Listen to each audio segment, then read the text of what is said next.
Меня зовут Бирюкович Алексей, я архитектор, мною разработано около 400 проектов индивидуальных жилых домов. В последнее время я обратил внимание, что при разработке проекта заказчики часто не понимают, чем отапливать дом и что для этого нужно. Если дом отапливать котлом на газе или котлом на электричестве, то проблем в общем нет. Такой котел можно поставить в кухне. Он занимает немного места, работает в автоматическом режиме, не требует ухода. Если мы ставим котел на твердом топливе, то сразу возникает несколько проблем. Котел значительно больше, чем котел газовый или котел электрический. Он постоянно требует ухода, в него нужно подбрасывать топливо как минимум раз в день или раз в 2 дня. Котел нужно регулярно чистить. И поэтому, где разместить такой котел, сразу является проблемой. Если дом большой, в этом доме можно предусмотреть помещение порядка 10 квадратных метров, которые мы называем котельной, то проблем нету. Если же дом маленький и помещение предусмотреть сложно, то возникает проблема, где поставить котел. И в этом видео я хотел рассказать, какие котлы бывают, без особых подробностей. Что необходимо учитывать, какие размеры необходимо учитывать при установке котла. Для одноэтажного дома площадью 70-100 квадратных метров необходим котел 10-13 киловатт. Классический твердотопливный котел, работающий на угле или дровах, мощностью 10-13 киловатт, имеет ширину около 40 сантиметров, глубину 60-70 сантиметров, а высоту от 60 сантиметров до 1 метра. Для двухэтажного дома площадью 100-150 квадратных метров котел нужен больше. Мощность котла такого 15-20 киловатт. И он значительно габаритней. Ширина таких котлов 60-70 сантиметров, глубина от 80 сантиметров до 1 метра и высота от 1 до 1,5 метров. То есть понятно, что места для установки такого котла нужно больше. Появились котлы вертикальные. Они получили пока меньшее распространение, имеют цилиндрическую форму, диаметр от 45 до 60 сантиметров и высоту около 2 метров. В последнее время получают распространение котлы на пеллетах. Это цилиндрические гранулы, изготовляемые из деревесных отходов. Котлы имеют бункер для топлива, могут работать в основном режиме.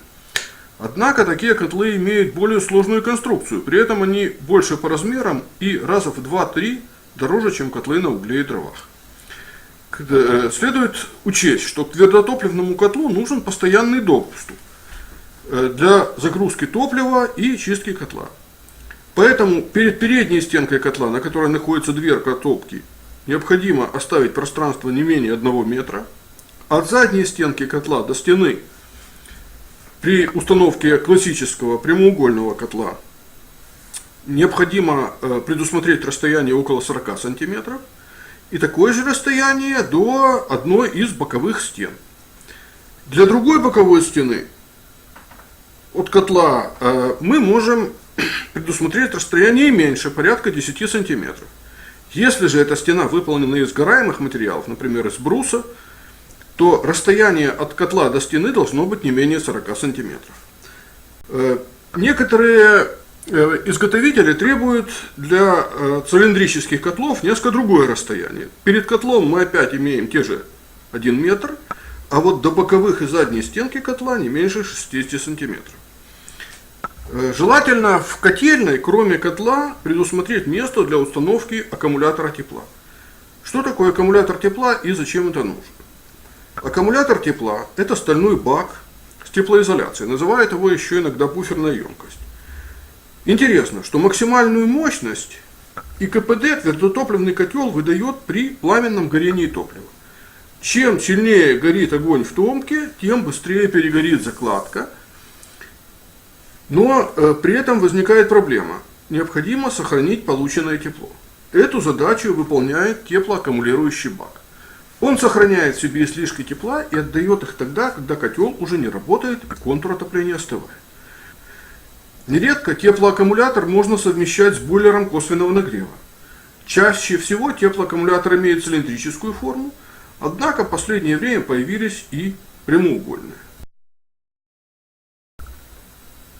Рассмотрим несколько примеров установки котла на твердом топливе. Вначале рассмотрим дома для постоянного проживания площадью порядка от 60-70 до 150 квадратных метров. Это наиболее распространенный тип домов, которые строятся в настоящее время. В качестве примера рассмотрим проект «Королек». Это небольшой трехкомнатный дом площадью 66 квадратных метров. В доме 2 спальни. Котельная имеет размеры 1,5 на 3 метра. Площадь котельной около 4,5 квадратных метров. В котельной размещен котел 10 киловатт и аккумулятор тепла на 350 литров. Аккумулятор тепла можно объединить с бойлером косвенного нагрева. Это позволит при работе котла получить и горячую воду. Один из наиболее популярных моих проектов – Маша-12. Площадь дома 133 квадратных метра. Это двухэтажный дом с 5 спальнями. Котельная на первом этаже, вход в котельную из тамбура. Это облегчает подноску топлива. В доме предусмотрена котельная 6,5 квадратных метров размерами 2,4 на 2,7 метров. В ней помещается твердотопливный котел 20 киловатт и аккумулятор тепла на 500 литров. Еще один популярный проект Буча-4. Это двухэтажный дом с гаражом. Отапливаемая площадь такого дома 123 квадратных метра. Размеры котельной 2,35 на 2,4 метра позволяет разместить котел 15 киловатт и аккумулятор тепла. Рассмотрим несколько примеров маленьких домов-дач, в которых не предусмотрена отдельная котельная. Если это дача, то есть небольшой летний дом, в котором зимой не живут, а в холодное время года приезжают только изредка, то можно обойтись и без аккумулятора тепла. В этом случае можно обойтись без котельной. Посмотрим на проект Милона-2. Это трехкомнатный домик, маленький. Площадь такого домика 44 квадратных метра. Для экономии места котел установлен в кухне.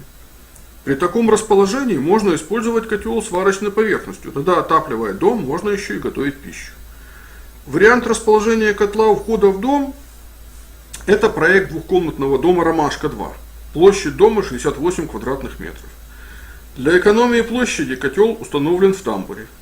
Это удобно, так как упрощает подноску топлива. Размеры помещения для установки котла 1,60 м на 3,64 м.